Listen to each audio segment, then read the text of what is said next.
pets this morning. So we've made the decision to go ahead and start drying Tillie off because we are selling her here shortly, and the new owner has decided that she doesn't want her in milk. So everybody does it differently when they are drying off their does. Some will stop cold turkey, others it's a gradual, and that's what I like to do, is a gradual. I kind of take a tip from nature that moms will start drying off their babies at a slow pace. So this video is going to be pretty long because it's going to be over the whole course of me drying her off. And I've had does in the past that I've dried off that literally only took me a couple weeks. Others, it took months. It just depends on where they are in their lactation. So what I like to start doing is that I will reduce their feed some. Because when you're feeding them more, they're usually producing more. And so I usually will start for a couple days just reducing their feed just a little bit. And then when it comes to the milking part, you know how you've seen me kind of massage the udders afterwards to get more milk out?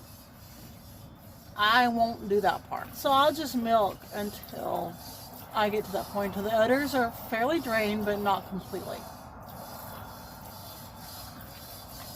And I'll do that for about 3 days and then move on to the next deal. Noticed with my does that I have current and the ones I've had in the past that about every 3 days I start noticing a change in their production, especially with the way that I dry them off. And when drying off your doe, one of the things you definitely need to watch for is mastitis. The udders will feel hot. They will be extremely hard. It'll be difficult to milk. And mastitis can be very detrimental to an udder. Because if you don't treat it properly, you can even the goat could even lose part of their udder, or even the whole, or even a teat. It is pretty bad. So for the last couple days, I have been reducing Tillie's feed. Only giving her probably a quarter less, and I will continue to reduce it down as we are drying her off. So where we're at today is that I am just going to milk her until like the udders feel, fairly empty. I mean, not completely empty, but fairly empty. And I will do that for the next 3 days. And then on day 4, I will come back and explain what I'll be doing that day and for the continuous 3 days. So we're on day 4. And so today I'm only going to about half milk her out. So if you've ever timed yourself or even counted how many times it takes to milk your goat out, you're just going to reduce it by half.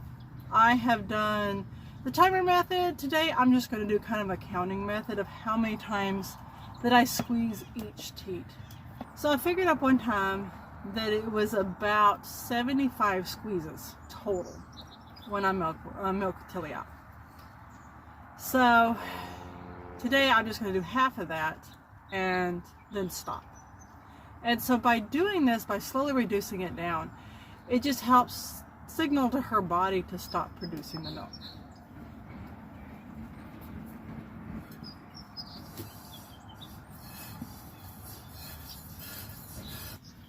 And I'm not taking very much out, just enough to kind of help relieve the congestion of the udder and to give her some relief. And I will do this for the next 3 days. And I'm done. See, that's about how much that I got from her today. Not very much, just enough to help relieve the congestion that she's got going on her udder and to slowly start signaling to her body to stop. I'll see y'all in a few days. We're on day 8 today, and today I'm going to be completely emptying her udder. I want to make sure that we're getting all of it out of there and there's no congestion. So her udder is really full and really tight this morning, and I want to completely alleviate all that pressure. And by milking her out completely, that's going to help pull any of the stuff that's in the back, any of the milk that's up in the back there, out.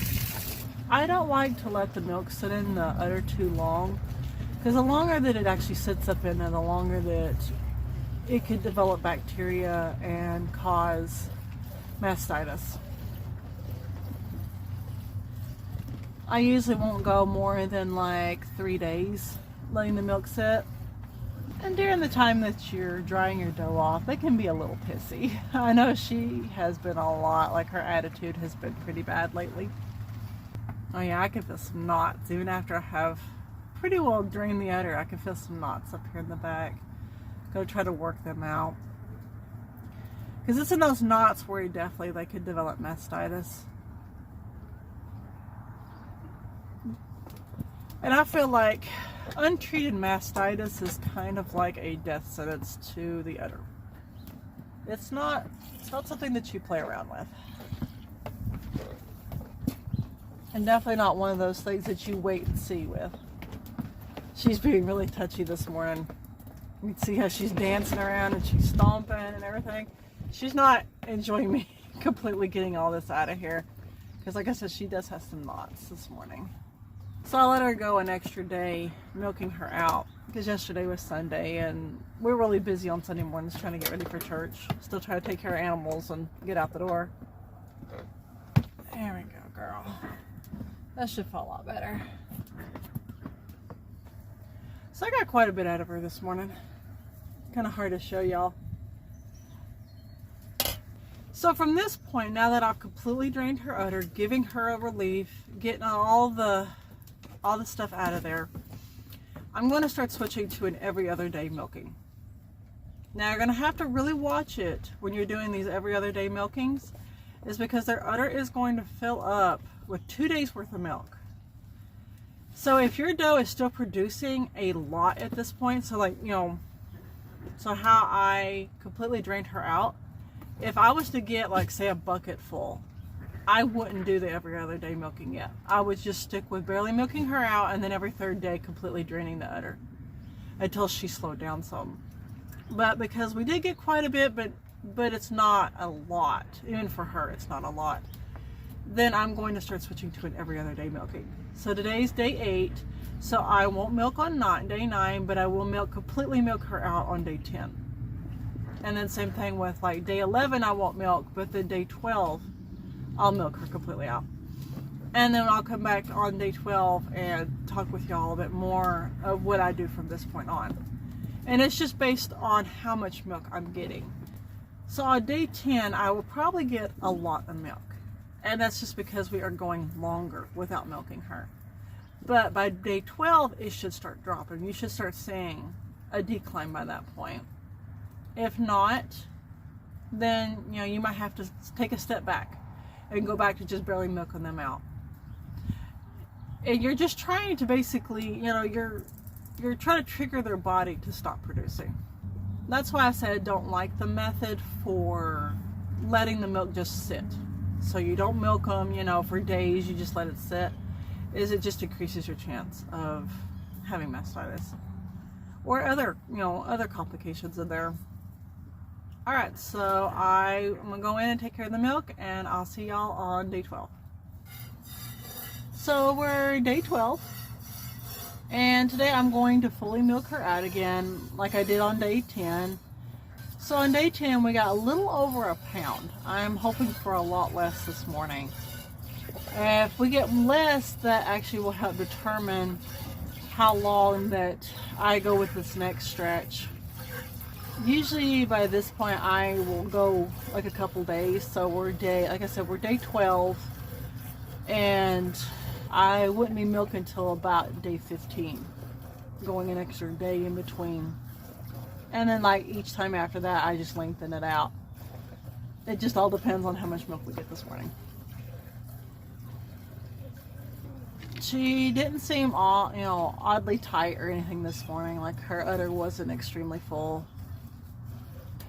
I know I've been harking a lot about mastitis, but like I've said before, it is just something you just don't play around with.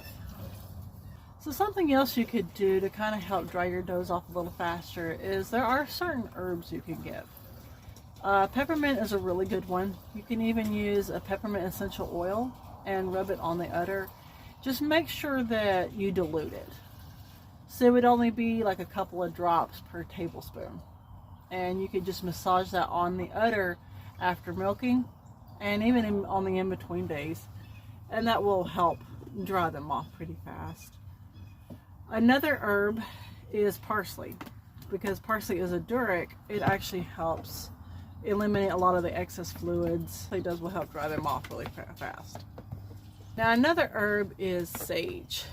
My does have never been really good about taking sage. Even when I have mixed it with like the peppermint and all, they're not really good about taking it. It definitely does look like less milk here in the pail, but I'll have to weigh it to be sure. So yeah, it definitely does look a lot less. But I fully won't know until I weigh it how much, you know, she has in there. But I'd say at this point that I could go an extra day in between milking. So like I said, you know, today's day 12. I probably won't milk again until day 15. Empty it out, you know, empty the udder out, and then go from there. If she has a lot more less, then I'll add an extra day. So instead of going the 2 days in between and then milking, I'll go 3 days and then milk her out. Alright, I will see y'all on day 15. We're day 15, and I checked her yesterday, and her udder, it was really soft. There was no knots, no anything. She's got a few little places it's slightly hard this morning, but nothing big, you know. So that is definitely a good deal. That means that her body is getting the message to stop producing. So depending on how much we get this morning, it will depend on how many days of a stretch that I go between now and the next milking. She is acting kind of tender this morning though. But she's also milking out pretty easily, so that's a good thing too. It's not a struggle to get any of the milk out. Just wish she'd stand still this morning. She's not wanting to stand still. Oh yeah, even after just barely milking her out, her udder is so soft right now. There is a slight little knot right up in the center, but it's really, really tiny. Oh yeah, knot's gone. Just barely milked out the last little bit that was there, and that knot worked its way out. So that's good.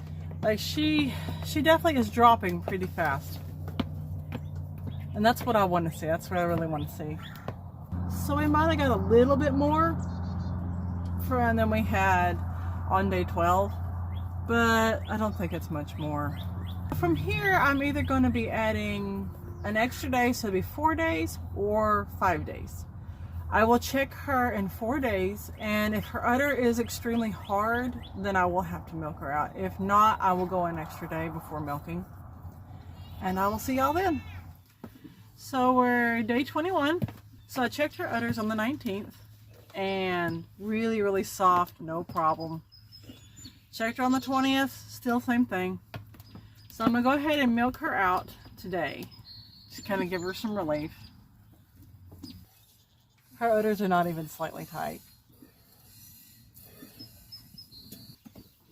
Yeah, I didn't really get much of anything. Can't really see it. It might be maybe a cup. I'll have to weigh it. So at this point, I literally could just be done with her. But because her new owners are picking her up in a week, I will go ahead and just empty her udder out that day. And we might get maybe, I'd say 4 ounces out of her if we're lucky at that point. But it would just make sure that her udder is good and empty, and it should be good to go. You know, whatever she has left in there will reabsorb, and she's going to be dried off at that point. So she actually dried off really easily. So just a word on mastitis again. I know y'all are tired of hearing me about it. So if your doe does get it, there is some things that you can do. One of the things that I will do first off, if they are noticing any kind of mastitis or any kind of hard lumps, the udder feels extremely hot, they're running a fever, you know, is that I will start with warm hot compresses on the udders, and I will empty it out. Sometimes, depending on where they are in their lactation, I'll actually go back and do a twice-a-day milking, making sure that those udders are empty out completely, making sure that they are not, and there's no bacteria staying in there. You can also, like I said, you can give them peppermint and parsley to help dry them up faster. I have been doing that with her. That's probably why she has dried up so well. So we like to do like more natural remedies here on the homestead, and there is homeopathic remedies that you can give your animals, and when they're drying up or even when they have mastitis, and they do work. Because I have said before, like I had mastitis years ago with my youngest one, and the antibiotics they put me on, I had a reaction to, and so did my baby. So I went back to using the older methods that I had done, using the homeopathic remedies to take care of the mastitis, and it was gone in no time, and neither one of us had a reaction to it. So I can leave a link in the description about which ones that you want to use. And they're great. You know, doing natural ways, it helps so well. You know, it works well with the body. All right, so I will see y'all here in about a week and getting her ready.